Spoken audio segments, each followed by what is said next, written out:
What if venomous snakes were a constant danger in your town? In rural Japan during the 1980s, almost 400 people were bitten by deadly habu snakes. To stop the threat, officials introduced a bold solution: the mongoose. At first it seemed to work, but the situation soon spiraled out of control. Stay with us to uncover how this risky experiment backfired, leading to an even bigger crisis. This is the story of Japan's mongoose experiment and its shocking outcome. In the early 1980s, Japan was facing a serious public health crisis caused by venomous snake attacks, particularly from the deadly habu snake. In just 1 year, nearly 400 people suffered bites, and tragically, some lost their lives. This growing threat underscored the immense danger posed by these reptiles. Japan is home to many venomous snakes, but the most feared are the largest ones, such as the habu and the eastern pit viper. These deadly snakes are closely related to rattlesnakes and puff adders, with distant ties to coral snakes and cobras. Understanding their origins helps reveal the severity of the danger faced by people in Japan. What made the situation even worse was the absence of an antidote for many years. Even after one was developed, delivering it to victims proved extremely difficult. The antidote was in liquid form and needed refrigeration. However, rural areas, where most attacks occurred, lacked proper storage and electricity, making it nearly impossible to keep the antidote available when needed. People in these regions not only lived with the threat of snake bites, but also had little hope of receiving timely treatment. Given these dire circumstances, Japanese scientists realized they needed a different approach, one that did not rely on conventional medicine or technology. Then an idea emerged. What if they could find a natural predator to control the snake population? Could there be an animal that was not only immune to the venom, but could actively hunt down these deadly creatures? This marked the beginning of one of Japan's most astonishing experiments. It was a bold and risky idea, introducing an animal specifically to combat this growing crisis. But would nature provide the answer, or would this decision lead to even greater unforeseen consequences? In the late 1970s, Japanese researchers introduced around 30 mongooses to Amami-Oshima Island. Their mission was simple: hunt and reduce the growing habu snake population. Officials believed that by introducing these skilled predators, they could protect the island's residents from deadly snake encounters and restore balance to the ecosystem. Mongooses, originally from parts of Asia such as India, Bangladesh, and Nepal, are famous for their ability to hunt small prey, including venomous snakes like cobras. Their bodies contain unique receptors that make them resistant to snake venom, allowing them to survive deadly bites. Quick, agile, and armed with sharp teeth, the mongoose seemed like the perfect answer to Japan's snake crisis. With their reputation as expert snake hunters, it looked like Japan had found the ultimate solution. But nature is rarely predictable. While the mongooses showed early success, they were not fully prepared for the unexpected challenges of their new home. Unlike their native lands, Amami-Oshima offered them an environment with no natural predators and fewer of the dangers they had evolved to face. Instead of solving one problem, the introduction of mongooses began to shift the island's delicate ecological balance in ways no one had foreseen. At first, everything seemed to go according to plan. The mongooses hunted snakes, snake numbers declined, and even the rat population decreased. But soon the situation took an unexpected turn. As time passed, the mongoose population exploded beyond control. What started as a small, carefully planned experiment quickly transformed into an environmental crisis. Without natural enemies to keep their numbers in check, the mongooses flourished in their new habitat. However, instead of exclusively targeting the venomous snakes, they began preying on easier targets: small, defenseless animals. Among their victims was the rare Amami rabbit, a species found nowhere else on Earth. Unable to protect itself from this new predator, its population began to decline at an alarming rate. The very creatures the experiment aimed to protect were now at risk. While the mongoose had proven itself to be a capable snake hunter, it was never designed to coexist with the fragile wildlife of the island. What started as an ambitious attempt to control snake numbers had spiraled into an ecological disaster. So what went wrong? How did Japan's bold solution lead to an unexpected crisis? Before we move forward, I have a quick request. If you're enjoying this journey and want to support this channel, take just 10 seconds to hit the subscribe button and tap the notification bell. It means everything to us, and in return, we promise to bring you even better content. Deal? By the year 1993, the mongoose population on Amami Oshima Island had exploded to such an extent that Japan's Ministry of the Environment raised urgent concerns. What started as a small introduction of animals to control snakes had spiraled into an ecological crisis. By the year 2000, the mongoose numbers had surged to nearly 10,000, far beyond what anyone had anticipated. But had the snake population actually declined? Technically, yes, but not because of the mongooses. In reality, these supposed snake hunters showed little interest in their venomous targets. On paper, they seemed like the perfect solution. After all, mongooses are famous for their ability to fight cobras, which are closely related to the habu. With their natural agility and speed, they should have been able to keep the snakes in check. Evolution had even given them a powerful advantage.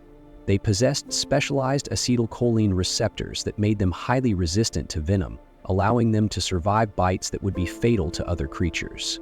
Their quick reflexes and razor-sharp teeth allowed them to strike with deadly precision. Everything suggested that the plan should have worked. But there was a critical flaw. Mongooses are active during the day, while the habu hunts at night. Because of this mismatch in activity, the two species rarely encountered each other, making the mongooses ineffective as snake predators. Even if they did come across a habu, they had little motivation to attack. Why waste energy on a dangerous and venomous opponent when far easier prey, like mice and rabbits, was available? It was the classic choice between a difficult hunt and an effortless meal, except in this case, the difficult meal could bite back. The impact on the island's fragile ecosystem was devastating. The Amami rabbit, a unique species that had evolved in isolation for thousands of years without predators, suddenly found itself vulnerable. Small, defenseless, and already endangered, these rabbits became an easy target for the ever-growing mongoose population. In a bitter twist of fate, the very species introduced to solve the snake problem had created an even bigger disaster. As one local conservationist put it, it was as if the cure had become worse than the disease. By this point, it was clear that the experiment had completely backfired. What had started as a seemingly simple and effective solution had instead triggered an environmental crisis. Instead of restoring balance, the mongooses had thrown the island's ecosystem into chaos. A plan meant to protect human lives had unintentionally put the entire environment at risk. The arrival of mongooses on Amami Oshima Island set off a devastating chain reaction, leading to the rapid decline of many native species. It wasn't just the Amami rabbit that faced danger. Nearly 15 unique species on the island were now on the brink of extinction. These animals, which had evolved over thousands of years to perfectly adapt to their surroundings, suddenly found themselves struggling to survive against a predator they had never encountered before. The unintended consequences of the mongoose introduction soon became undeniable. What was once a simple ecological adjustment had turned into a full-blown crisis. These creatures were no longer just an inconvenience. They had become a direct threat to the island's fragile biodiversity.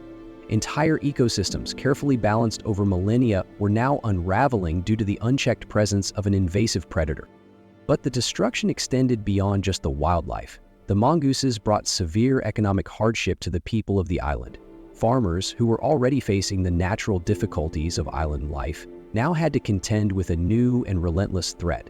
Mongooses raided poultry farms, killed livestock, and damaged crops, making it even harder for locals to sustain their way of life. Adding to the crisis, the mongooses carried new diseases that spread to livestock, worsening the economic struggles of the island's communities. What had once been a peaceful and self-sufficient existence was now upended by the unexpected fallout of a well-intentioned but disastrous intervention. The mongoose crisis serves as a harsh lesson in how delicate ecosystems truly are, and how even the best-intended solutions can quickly spiral out of control. A project that had been meant to save human lives had instead placed both the island's environment and its economy at risk. Could Japan's bold efforts to combat the mongoose invasion restore balance? Or did this situation reveal a deeper question, one about the fine line between human intervention and nature's ability to adapt? Japan's bold experiment to control the snake problem on Amami Oshima Island took an unexpected turn. Over time, the mongoose population shifted dramatically, while specialized traps were introduced to capture the invasive species. These were not ordinary traps. They were specifically designed to target mongooses, ensuring that no other animals were accidentally caught in the process. Since the year 2005, dedicated teams of hunters, made up of both local residents and specialists, have been patrolling the island's dense forests and rugged mountains. Their mission was clear: track, trap, and remove the mongooses. The operation required massive investments in manpower and resources. Over the years, the cost of eradicating the species reached nearly $25 million, making it one of the most extensive wildlife control efforts in Japan's history. The stakes were high, and the people of the island felt the growing pressure as they struggled with the impact of the invasion. Yet the situation was far more complicated than it seemed. While many agreed that something needed to be done to protect the island's fragile ecosystem, not everyone supported the plan. The mongooses, though invasive, had spent years adapting to the environment and had become a part of it. This created an ethical dilemma. Should the government push forward with total eradication, or should they find a way for the species to coexist with the island's wildlife? The battle against the mongooses stretched on for more than 2 decades, requiring patience, strategy, and constant surveillance. Year after year, traps were reset, data was collected, and progress was carefully measured. Finally, after relentless effort, a major breakthrough arrived in the year 2018. Japan officially declared that Amami Oshima Island was mongoose-free. This remarkable achievement, nearly 25 years in the making, was the result of extensive efforts. It wasn't just the traps that made the difference. Especially trained sniffer dogs, round-the-clock monitoring, and a dedicated task force known as the Amami Mongoose Busters played a critical role in making the operation a success. The entire process showcased the challenges of balancing conservation efforts with human intervention, revealing just how complex wildlife management can be. So, did Japan make the right choice in eradicating the mongooses from Amami Oshima Island? Or should they have explored a way to integrate these adapted invaders into the ecosystem? Let us know your thoughts in the comments, and don't forget to subscribe and follow the channel for more fascinating discoveries. Originally brought in to control the snake population, mongooses instead harm the island's fragile endemic species, including the now endangered Amami rabbit. Amami Oshima, a subtropical UNESCO World Heritage Site, is home to rare species. The mongooses, introduced to combat snakes, ended up threatening about 15 local species. The Amami rabbit, a living fossil, is one such species, with encounters between these rabbits and mongooses drastically decreasing. In addition to the rabbit, mongooses also endangered rats and preyed on farm birds and crops, disrupting the local economy. They even spread diseases to animals they didn't consume. Within 2 decades, the habitat of smaller animals shrank by 40%. Islands like Amami Oshima are delicate ecosystems where species are not adapted to handle new predators like mongooses, which hunt anything they can catch. The introduction of an outside predator to an isolated environment can lead to catastrophic results, as seen here. The impact of an invasive species is particularly severe on islands, where native animals lack defenses against unfamiliar threats. Eradicating the mongooses took nearly 25 years, with the entire project lasting almost 50 years. Despite the moral concerns involved in removing them, Japan's approach proved necessary. Early action is vital when managing invasive species, as they spread rapidly and become harder to eliminate. Japan succeeded in removing all mongooses before irreversible damage occurred. To put this accomplishment in perspective, there have been only 9 cases worldwide of successfully eliminating mongooses from places where they were introduced. Japan's success on Amami Oshima is especially remarkable since it was achieved on a large island, making the operation far more challenging. On a positive note, the initial concern of snake bites has improved. By 2020, snakebite cases on the island had fallen to around 60 per year. However, this decline wasn't due to the mongooses but rather proactive safety efforts and the availability of antivenoms. While Japan's swift action saved Amami Oshima's unique wildlife, the consequences of similar efforts in places like Hawaii emphasize the risks of delaying responses to invasive species. This case serves as a strong reminder that taking immediate action can be the difference between preserving an ecosystem or watching it collapse. Invasive species are a major threat worldwide, and the mongoose story reveals why controlling them early is crucial. Once the opportunity to act is lost, undoing the damage can be nearly impossible. Japan's mongoose case is a key lesson, but it's not unique. Around the world, there are many cases where introducing a species to control another led to even worse consequences instead. Take Hawaii, for example. In the early 1800s, mongooses were brought in to reduce rat numbers, which were causing severe damage to sugarcane crops. The idea seemed reasonable. Sugarcane farmers had heard of mongooses being used successfully against rats in the Caribbean and decided to follow suit. So, in the year 1872, mongooses were imported from India to Hawaii, with the expectation that they would control the rat population. The concept was simple. Fewer rats meant less harm to crops, which would benefit the farmers. But things didn't go as planned. Instead of targeting rats, the mongooses began hunting Hawaii's native birds and reptiles, pushing several species to the brink of extinction. The situation worsened as they started feeding on bird eggs and young sea turtles, triggering an ecological disaster. Despite all containment efforts, Hawaii soon found itself in a position where reversing the damage was nearly impossible. Physical barriers were placed to keep mongooses out of key conservation areas, but by then, the impact was already irreversible. Mongooses have been directly linked to the decline of at least 8 bird species, which are now federally classified as endangered due to their dwindling numbers. Hawaii's situation highlights how invasive species not only destroy native wildlife but also disrupt local economies, cultural traditions, and delicate ecosystems. It stands as a harsh reminder that ecological mistakes have long-lasting consequences, and once an environment is harmed, recovery is extremely difficult. Japan, on the other hand, acted quickly, enabling them to manage the crisis before it became uncontrollable. So what can we learn from these events? Early detection, scientific research, and public involvement play a critical role. Waiting until problems grow out of control is not an option. We must remain vigilant and prepared to act before it's too late. The lessons from Hawaii and Japan emphasize that prevention, education, and proactive strategies are the best defenses against environmental disasters, ensuring that ecosystems remain protected for future generations. While removing mongooses from Amami Oshima Island may seem like a success, it came at a cost to the island's biodiversity and long-term ecological balance. Yet, the challenge isn't over. On Okinawa Island, where mongooses were introduced many decades ago, the problem remains unresolved. The hard-earned lessons from Amami Oshima must be applied wisely if Okinawa hopes to manage the situation effectively. Looking back at Japan's mongoose experiment, one thing is clear: the impact of introducing invasive species is never fully predictable. Even with the best intentions, such actions can disrupt the very ecosystems they were meant to protect. This serves as a stark warning for any future biological control efforts.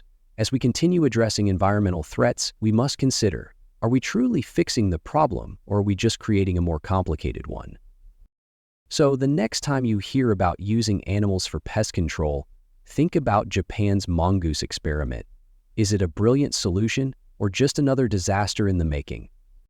If you enjoyed today's video, please hit the like button and don't forget to subscribe to the channel. Your support means a lot to us.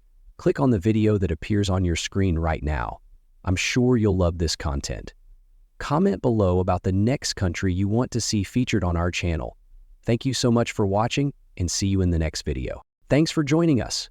Leave a comment, give it a like, and don't forget to subscribe for more interesting videos. See you in the next video.